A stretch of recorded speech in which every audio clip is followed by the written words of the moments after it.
Well, time is ticking for city leaders to come up with a solution after last week's proposed billion-dollar capital budget failed to get enough votes. Yeah, they're actually going to get another chance to pass it during tomorrow's city council meeting. But what if that doesn't happen? Our Bill Churchwell is here to explain what's on the line. Bill? Well, the next fiscal budget is set to go into effect October 1st, but if leaders can't agree on a solution, a no vote could essentially impact everything from street improvements to park projects. But a big chunk of the pie is going to water projects, including funding for desal.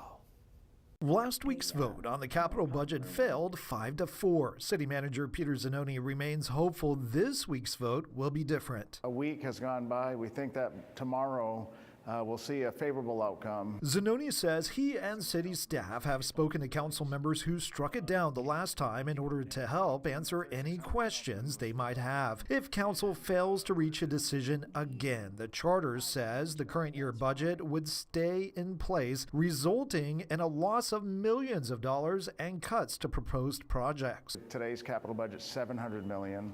The one we're proposing is $1 billion. So we'd have to make some decisions on what gets funded, what doesn't get funded.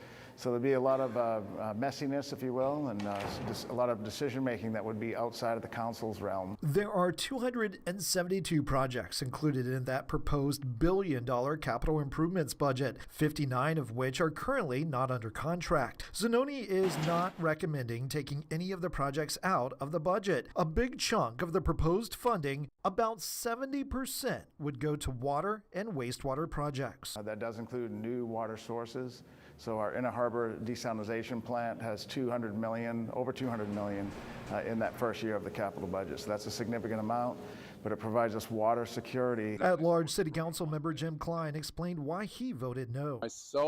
My opposition to it, I think, just underscores just how important I think this desalination question is. This is going to be a tipping point. It's going to turn us in one direction or another, and we have a very difficult but also important decision to make regarding that.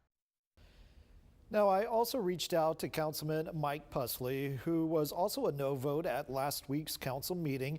He told me he had a number of questions about the budget, which he has since worked with city staff on, and says most of his questions have been answered.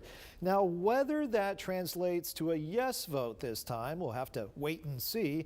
If council votes it down again, they could call a special or emergency meeting in the weeks between now and that October 1st deadline. Back to you.